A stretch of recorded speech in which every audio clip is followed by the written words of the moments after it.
Serangan udara Amerika Serikat dilaporkan telah menewaskan dan melukai warga sipil Yaman.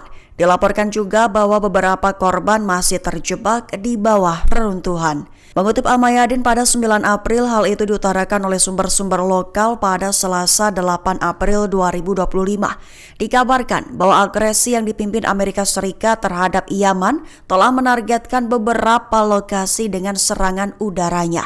Imbasnya menewaskan beberapa orang. Sementara itu, misi penyelamatan masih terus berupaya mengeluarkan orang-orang dari bawah reruntuhan. Adapun lokasi terbaru agresi Amerika Serikat itu terjadi di distrik Al-Hawak di Hodeidah, menewaskan 4 orang dan melukai 16 lainnya. Sementara Kementerian Kesehatan Yaman menyatakan bahwa beberapa korban masih terjebak di bawah reruntuhan. Senada sumber-sumber lokal juga mengatakan bahwa 4 keluarga masih berada di reruntuhan di lokasi itu. Selain di distrik Al-Hawak, Amerika Serikat juga melakukan 4 serangan udara menghantam lingkungan pemukiman di kota Amin Mubarak, Tenggara Hodeidah. Menurut angka awal yang dirilis oleh Kementerian Kesehatan Yaman, serangan itu menewaskan 6 orang, termasuk 3 anak-anak dan 2 wanita. Juga melukai 16 lainnya yang sebagian besar adalah warga sipil. Sementara tim penyelamat terus mencari korban di daerah tersebut. Terusan Panama diprediksi akan menjadi zona perang baru antara Amerika Serikat dengan China. Mengingat Menteri Pertahanan mereka Pete Hegseth menyebut bahwa lokasi itu terus menghadapi ancaman dari pihak China. Mengutip Al-Mayadin pada 9 April, hal itu diutarakan oleh Pete Hegseth menyatakan selama perjalanannya ke negara Amerika Tengah itu pada Selasa 8 April kemarin. Diklaimnya dalam pernyataan saat ini terusan Panama menghadapi ancaman yang terus-menerus. Dengan begitu ia menekankan bahwa Amerika Serikat tidak akan membiarkan Tiongkok atau bahkan negara lain manapun mengancam operasi atau integritas terusan tersebut. Hegseth menegaskan bahwa terusan Panama bukan milik Tiongkok, sehingga tak akan bisa menggunakan lokasi itu sebagai senjata mereka. Ia menggambarkan jalur perairan laut itu sebagai keajaiban dunia. Hegseth menyatakan bahwa Amerika Serikat dan Panama akan berkolaborasi untuk menghilangkan apa yang disebutnya pengaruh China. Ia juga mengklaim bahwa kendali Tiongkok atas infrastruktur itu memberi Beijing kemampuan melakukan operasi mata-mata di Panama yang membuat Panama dan Amerika Serikat diklaimnya kurang aman. Drone Shahed 149 Iran dilaporkan telah dipersiapkan untuk unjuk gigi di medan perang melawan Amerika Serikat dan sekutunya. Mengutip Tasnim pada 9 April, hal itu diungkap oleh pasukan Dirgantara Korps Garda Revolusi Islam pada beberapa waktu lalu. Lebih tepatnya dilaporkan bahwa pihaknya telah melengkapi drone tempur berbadan lebar Shahed 149 alias drone Gaza dengan perangkat anti-jamming dan anti-spoofing. Serangkaian senjata Iran itu dipamerkan di LAAD, Latin America Aerospace and Defense 2025 di Brasil. Dilaporkan bahwa drone Gaza itu adalah buatan dalam negeri. Drone itu telah dilengkapi dengan antena dan penerima navigasi baru, dirancang untuk mencegah atau mengurangi efek gangguan frekuensi radio dalam peperangan elektronik. Memiliki daya tahan terbang 35 jam, ketinggian layanan 35.000 kaki, dan jangkauan operasional 2.000 km. Dapat digunakan dalam berbagai misi tempur, pengawasan dan pengintaian, serta operasi pencarian dan penyelamatan, dan upaya bantuan setelah bencana alam dan kecelakaan. Menteri Luar Negeri Iran Abbas Araghchi peringatkan Presiden Amerika Serikat Donald Trump tentang adanya opsi militer jelang perundingan nuklir. Mengutip Al-Arabiya pada 9 April, hal itu diutarakan oleh Araghchi dalam sebuah opini yang diterbitkan di Washington Post beberapa waktu lalu. Awalnya Araghchi mengulangi pernyataan sebelumnya bahwa kesepakatan akan mungkin terjadi hanya jika Amerika Serikat menunjukkan niat baik. Namun menjelang perundingan akhir pekan di Oman, Araghchi juga memperingatkan terhadap adanya serangan militer, di mana yang menurut Perdana Menteri Israel Benjamin Netanyahu akan menjadi tidak dapat dihindari jika perundingan Amerika Serikat Iran berlarut-larut. Araghchi menegaskan bahwa bangsa Iran tidak akan pernah menerima paksaan, menunjuk pada dorongan pemimpin Amerika Serikat untuk mengakhiri konflik Ukraina. Araghchi juga bersuara menyatakan pihaknya tidak bisa membayangkan Trump ingin menjadi presiden Amerika Serikat lainnya yang terperosok dalam perang dahsyat di Timur Tengah. Peluang untuk itu pembicaraan lebih banyak 4 mata sih. Ketua Harian DPP Partai Gerindra Sufmi Dasko ungkapkan isi pertemuan antara Presiden Republik Indonesia Prabowo Subianto dengan Ketua Umum PDIP Megawati Soekarno Putri di Teguh Umar, Jakarta, Senin 7 April 2025 malam. Mengutip Tribun News pada 9 April, hal itu diutarakan oleh Dasko dalam pernyataannya kepada awak media pada Selasa 8 April malam. Dasko menyatakan bahwa pembicaraan antara Megawati dan Prabowo terkait PDIP bergabung pemerintahan, Dasko tidak bisa memastikan. Ia hanya menyatakan bahwa pertemuan keduanya lebih banyak 4 mata.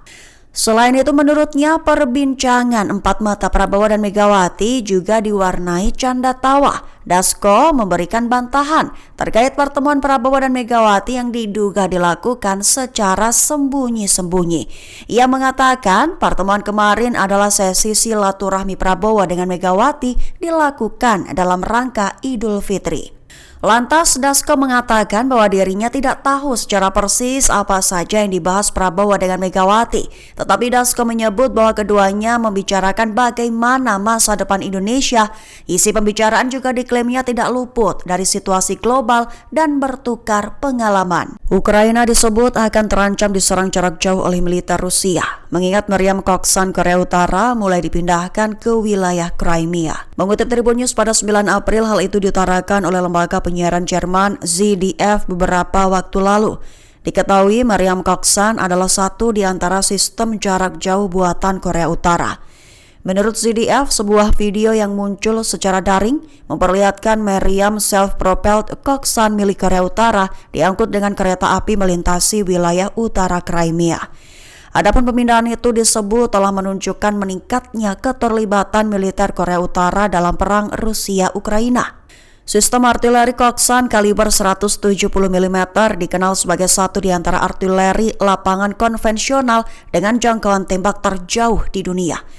Koksan mampu menjangkau target hingga 40 km dengan peluru standar dan hingga 60 km dengan amunisi berbantuan roket. Dengan begitu, jika benar pemindahan ini ditujukan untuk musuh, maka Ukraina akan terancam dibom dari jarak jauh.